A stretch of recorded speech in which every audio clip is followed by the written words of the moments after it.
Hello everyone, GS centre के YouTube channel में आप सभी का स्वागत है। हमारी घटना चक्र संक्षिप्त सामान्य ज्ञान की सीरीज में ये जीव विज्ञान का भाग 2 है। इससे पहले के सभी वीडियो देखने के लिए आप हमारे चैनल की प्लेलिस्ट में जाकर के देख सकते हैं।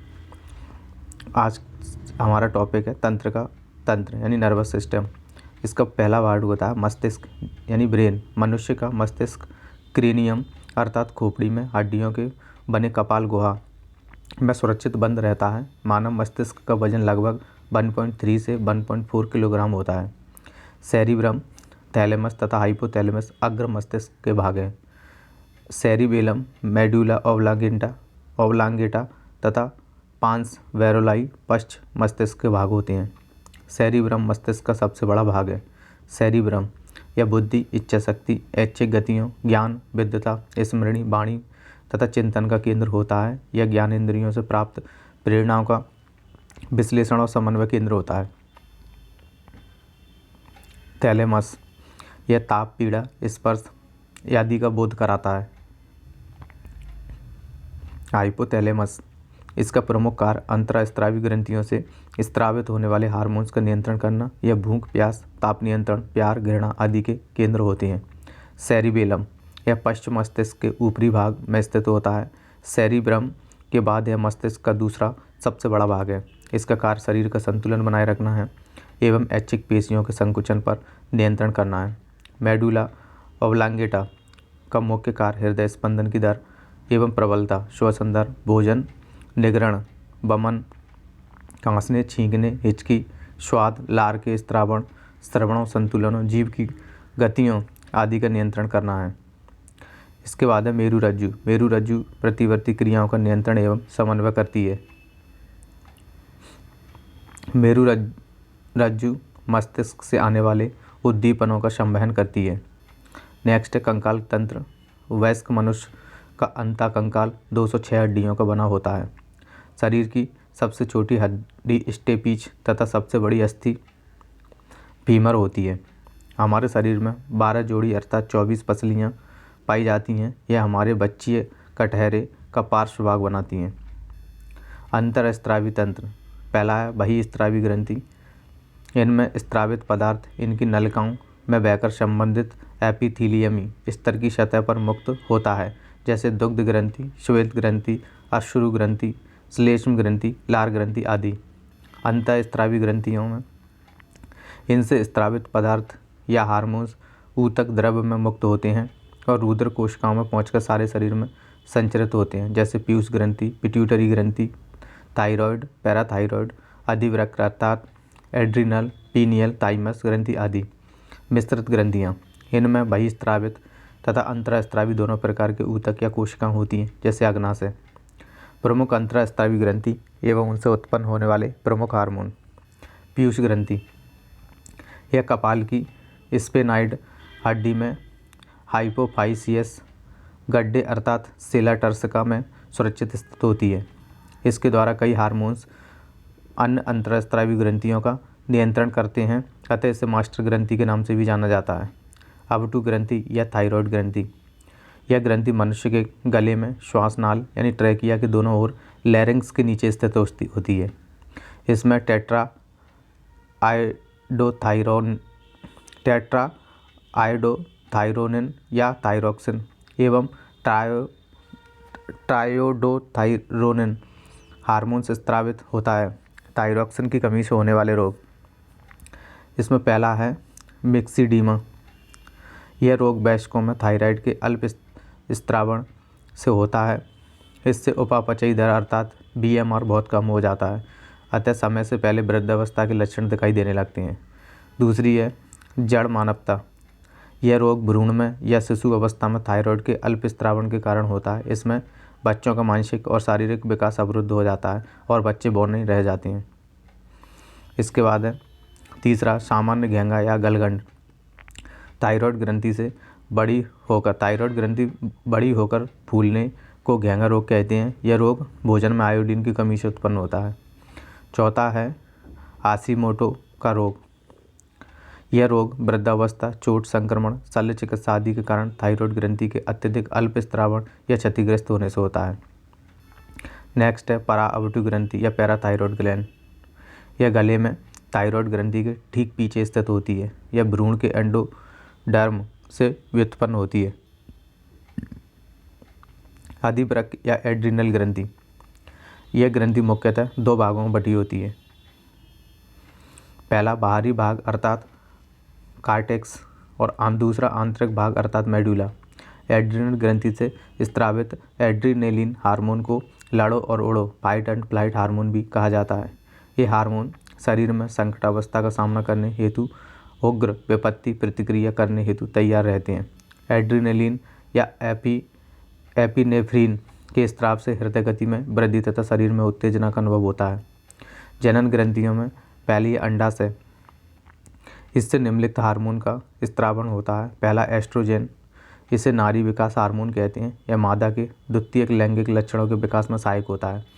दूसरा होता है प्रोजेस्टेरोन, यह गर्भधारण के लिए आवश्यक लक्षणों के विकास को प्रेरित करता है।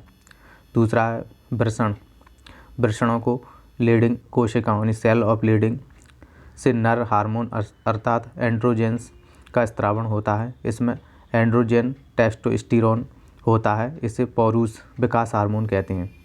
पोषक तत्व, इसमें पहला है विटामिन की खोज फंक ने की थी। विटामिन जटिल कार्बनिक यौगिक होते हैं। अब तक लगभग 20 प्रकार के विटामिन ज्ञात हो चुके हैं, जिनकी दो श्रेणियां होती हैं।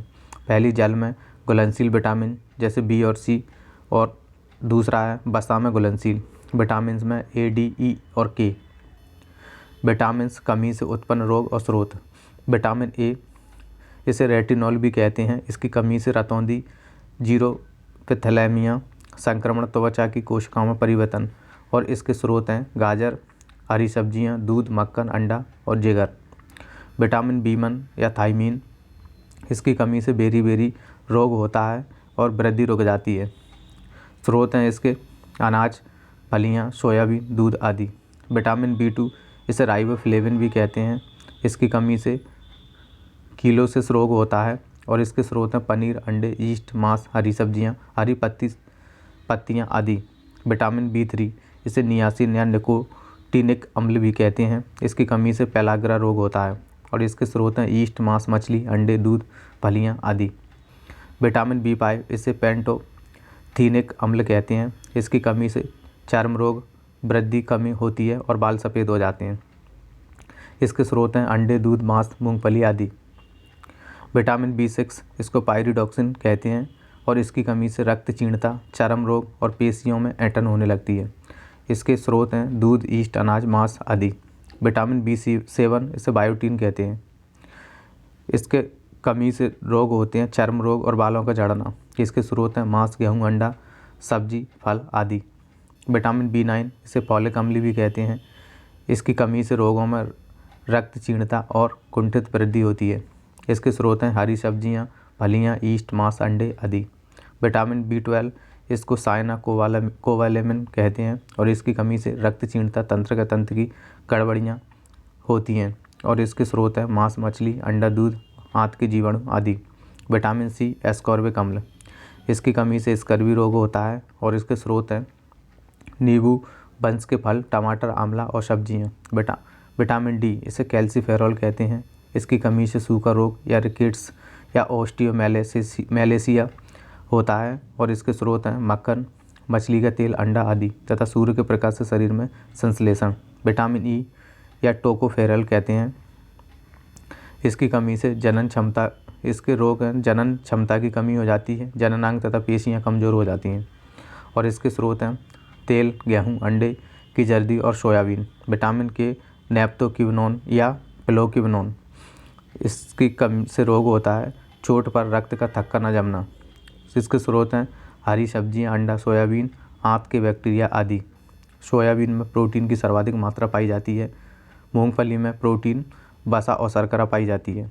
बाल केराटिन नामक प्रोटीन का बना होता है। दूध में केसिन नामक प्रोटीन उपस्थित होता है जिसके कारण दूध सफ़ेद रंग का होता है।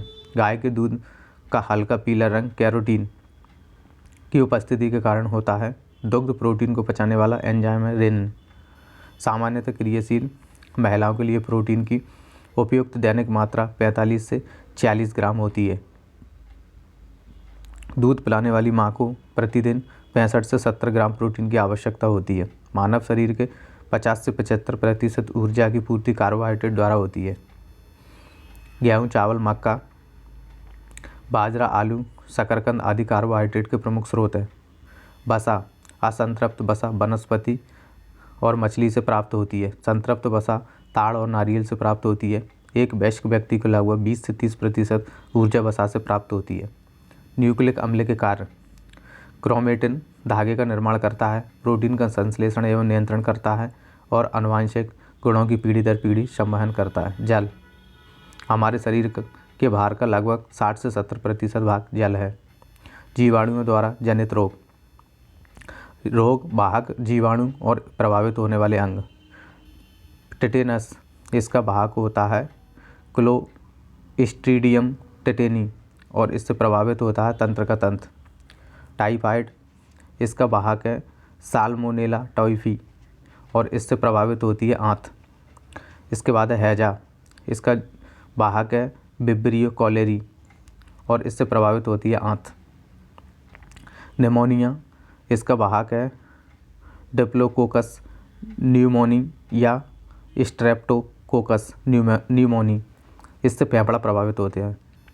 क्षय रोग, इसके वाहक हैं माइक्रोबैक्टीरियम या ट्यूबरकुलोसिस, इससे फेफड़ा और हड्डी प्रभावित होती हैं। प्लेग, इसका वाहक है यर्सीनिया पेस्टिस या पास्चुरेला पेस्टिस, इससे फेफड़ा और दोनों पैरों के बीच ये प्रभावित होते हैं। नेक्स्ट है गोनोरिया, इसका वाहक है नाइसेरिया गोनोरियाई और इससे मूत्र मार्ग प्रभावित होता है। डिप्थीरिया, इसका वाहक है कोरोनी बैक्टीरियम डिप्थीरी और इससे श्वास नली प्रभावित होती है। नेक्स्ट है काली कांसी, इसका वाहक है बोर्डेटेल्ला पर्ट्यूसिस और इससे श्वसन तंत्र प्रभावित होता है। नेक्स्ट है कोढ़, इसका वाहक है माइकोबैक्टीरियम लेप्री, इससे तंत्र का तंत्र और त्वचा प्रभावित होती है। इसके बाद है सिफिलिस, इसका जो वाहक है वो है ट्रेपोनेमा पैलिडियम और इससे जननांग प्रभावित होता है। अब है नेक्स्ट है विषाणु यानी वायरस जनित रोग। एड्स, इसका वाहक है HIV और इससे प्रतिरक्षा तंत्र प्रभावित होता है। पोलियो, इसका वाहक है पोलियो विषाणु और इससे गला, रीढ़ व तंत्र का तंत्र प्रभावित होती है। नेक्स्ट है इन्फ्लुएंजा, इसका वाहक है मिक्सो विषाणु और इससे श्वसन मार्ग प्रभावित होता है। चेचक, इसका वाहक है वेरियोला विषाणु और इससे संपूर्ण शरीर यानी त्वचा प्रभावित होती है। चिकन पॉक्स, इसका वाहक है वेरिसेला विषाणु और इससे संपूर्ण शरीर और त्वचा प्रभावित होती है। खसरा, इसका वाहक है पैरामिक्सो विषाणु, इससे संपूर्ण शरीर और त्वचा प्रभावित होती है। नेक्स्ट है रेबीज, इसका वाहक है रैब्डो विषाणु, इससे तंत्र का तंत्र प्रभावित होती है। नेक्स्ट है हर्पीज, इसका वाहक है हर्पीज विषाणु और इससे त्वचा प्रभावित होती है। नेक्स्ट है हेपेटाइटिस बी, इसका वाहक है हेपेटाइटिस बी विषाणु और इससे यकृत प्रभावित होता है। एड्स का फुल फॉर्म होता है acquired immuno deficiency syndrome. Glaucoma व ट्रैकोमा आँख की बीमारी है। कीमोथेरेपी का उपयोग कैंसर के इलाज के लिए किया जाता है। सार्स का पूरा नाम सीवियर एक्यूट रेस्पिरेटरी सिंड्रोम है। परजीवी यानी प्रोटोजोआ जनित रोग। मलेरिया, इसका वाहक है प्लाज्मोडियम और प्रभावित अंग में है RBC और प्लिया। पायरिया, इसका वाहक होता है एंटामीबा जिंजीवेलिस और इससे मसूड़े प्रभावित होते हैं।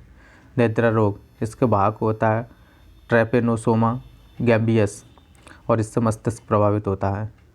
नेक्स्ट है अमीबियासिस या पेचिस रोग, इसका वाहक होता है एंटामीबा स्टोलिटिका और इससे आंत प्रभावित होती है। नेक्स्ट है कालाजार लिस्मेनिया डोनोमावी, इसका वाहक और अस्थि मज्जा से प्रभावित होती है। नेक्स्ट डायरिया, इसका वाहक है गियार्डिया इंटेस्टिनोस और इससे छोटी आंत प्रभावित होती है। पेनिसिलिन प्रथम एंटीबायोटिक है। पेनिसिलिन की खोज अलेक्जेंडर फ्लेमिंग ने की थी। मलेरिया पीड़ित व्यक्ति के रुधिर में मलेरिया परजीवी प्लाज्मोडियम की खोज लेवरन ने किया था। मलेरिया की वाहक मादा एनाफिलीज मच्छर होती है। फफूंद यानी फंगस जनित रोग।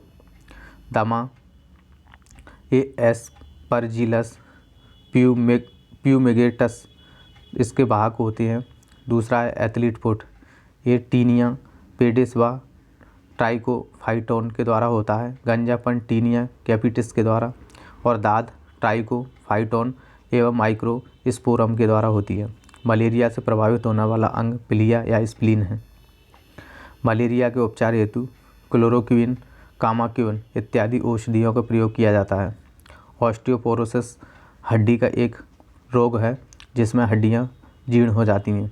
सैल्मोनेला बैसिलाई नामक जीवाणु से भोजन विषाक्तता होती है, यानी फूड पॉइजनिंग। इटाई रोग कैडमियम के विषाक्त जन से होता है। फेनेल कीटोन्यूरिया एक प्रकार का वंशानुगत रोग है। फेनेल कीटोन्यूरिया में मनुष्य का मस्तिष्क क्षतिग्रस्त हो जाता है और मानसिक जड़ता की स्थिति उत्पन्न हो जाती है। BCG का टीका तपेदिक से बचाव के हेतु लगाया जाता है। ब्लू बेबी सिंड्रोम रोग से बच्चे तब प्रभावित होते हैं जब जल में नाइट्रेट की मात्रा 10 ppm से अधिक हो।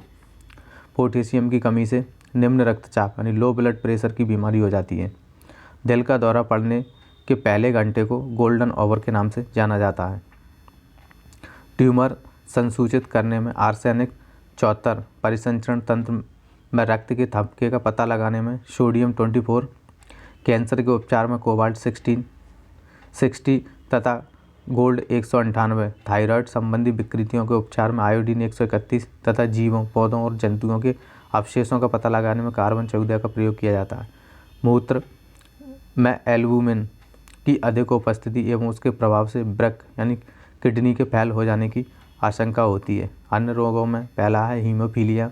हीमोफीलिया एक आनुवंशिक लिंग सहलगन रोग है। हीमोफीलिया में रोगियों में चोट पर काफ़ी समय तक रक्त का थक्का नहीं जमता है। हीमोफीलिया का प्रारंभ महारानी विक्टोरिया से होने के कारण इसे शाही रोग भी कहते हैं, यानी रॉयल डिसीज।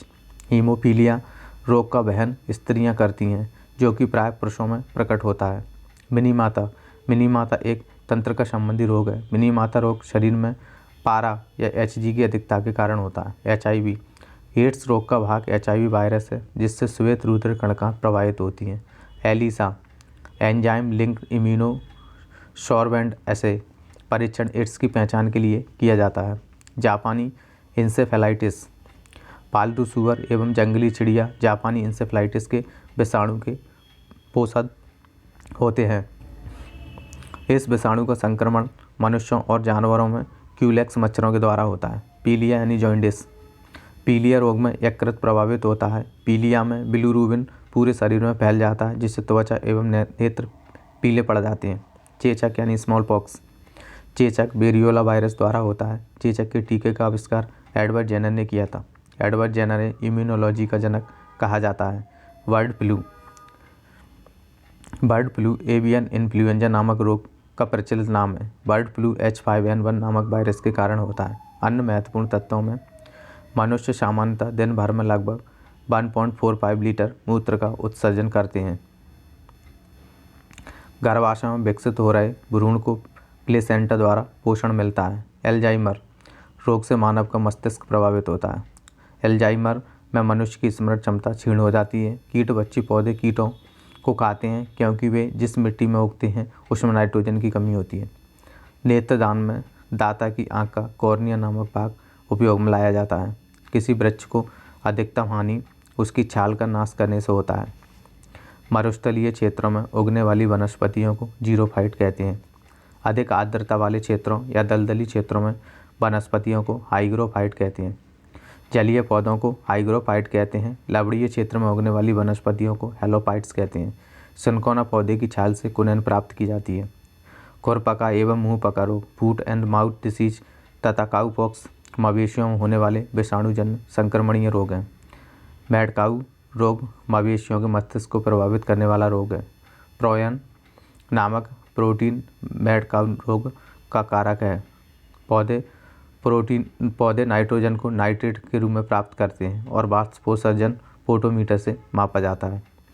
हमारा जीव विज्ञान यहीं पर समाप्त होता है और नेक्स्ट वीडियो में हम विज्ञान और प्रौद्योगिकी को कंप्लीट करेंगे। अगर आपको हमारा ये प्रयास अच्छा लगता है तो आप हमारे चैनल को सब्सक्राइब करें, वीडियो को लाइक करें तथा अपने दोस्तों के साथ शेयर करें। और डिस्क्रिप्शन बॉक्स में हमारी एप्लीकेशन तथा टेलीग्राम की लिंक दी जाती है, जहाँ से आप उन दोनों में ज्वाइन हो सकते हैं। Thank you for watching.